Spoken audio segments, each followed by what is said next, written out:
ফটকা ফুটোৱাটো আমাৰ পৰিৱেশৰ বাবেও অতিকৈ মাৰাত্মক বা পৰিৱেশ প্ৰদূষণ হয়। ফটকা ফুটোৱাৰ বোম দেৱালীত যিদৰে বোম বাৰুদ বা ফটকা ফুটোৱা হয়, সেই সময়ত চৰাইবোৰৰ কি অৱস্থা হয়, কিমান চৰাই মৃত্যুমুখত পৰিব লগা হয়, কুকুৰবোৰৰ কিমান কুকুৰৰ হাৰ্টৰ প্ৰব্লেম হৈ মৃত্যুমুখত পৰিব লগা হয়, কুকুৰবোৰে ভয়ত থাকিব নোৱাৰে আৰু এনেকুৱা শব্দৰ বিকট শব্দৰ কোলাহল হয় য'ত শব্দ প্ৰদূষণৰ দৰে সৃষ্টি হয় আৰু এই প্ৰদূষণে আমাক যথেষ্ট পৰিমাণে বিপদ কৰে। এইখিনি কথা আমি জানো যদিও আমি কিন্তু অজ্ঞাতে এৰাই চলোঁ। অজ্ঞাতে বুলি ক'লে ভুল কোৱা হ'ব, এৰাই চলোঁ। কিন্তু বৰ্তমান সময়ত আমি যদি প্ৰকৃতিখন সুন্দৰকৈ ৰাখিবলৈ বিচাৰোঁ তেতিয়া কিন্তু আমি ফটকাৰ অবিহনেও সেউজীয়া আমি দেৱালী আমি উদযাপন কৰিব পাৰোঁ, যিটো এতিয়া বিশেষকৈ এইবাৰ যিহেতু আনন্দ উল্লাস মানুহৰ মনত নাই, আমাৰ সাৰ্থক জুবিন গাৰ্গ নোহোৱা হৈ গ'ল। এই সময়খিনিত যদি আমি ফটকা ফুটুৱাওঁ বা এইটো আমি কাৰোবাক ক'বলগীয়া কথা নহয়, আমাৰ চইচে আমি নিজে অনুভৱ কৰিছোঁ যে এইবাৰ এনেকুৱা আমি আনন্দ নকৰোঁ। ঘৰৰ পদূলিত লাগিলে আমি বন্তি জ্বলাম, সাৰ্থক জুবিন গাৰ্গক সেইদৰে আমি স্মৰণ কৰিম।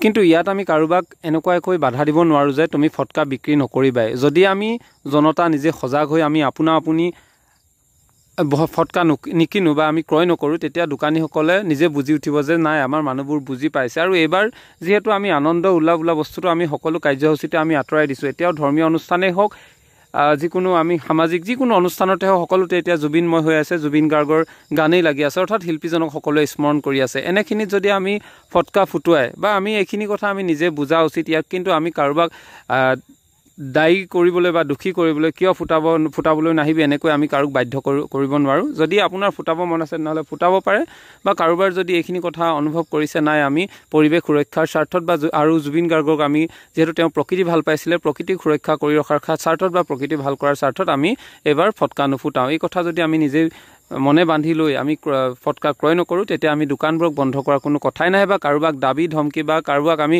নকৰিবলৈ আহ্বান জনোৱাৰ কোনো কথাই নাহে। সেয়েহে আমি কাকো আহ্বান জনোৱা নাই, আমি নিজে উপলব্ধি কৰিছোঁ যে এইবাৰ আমি ফটকা নুফুটাওঁ। আমি আমাৰ সাৰ্থক জুবিন গাৰ্গক এইদৰে আমি শ্ৰদ্ধাঞ্জলি জনাম, স্মৰণ কৰিম আৰু আমাৰ পৰিৱেশ প্ৰদূষণক বা পৰিৱেশক আমি প্ৰদূষিত কৰিব পৰা এইবোৰ কামৰ পৰা আমি প্ৰতিবাৰেই আঁতৰত থাকিম। কেৱল এইবাৰ বুলিয়ে নহয়, এই বৰ্ষতে আমি যে কেৱল গ্ৰীণ দেৱালী মানিম এইটো নহয়, আমি প্ৰতিবাৰেই আমাৰ যিহেতু পৰিৱেশক সুৰক্ষা কৰি ৰাখিব লাগিব।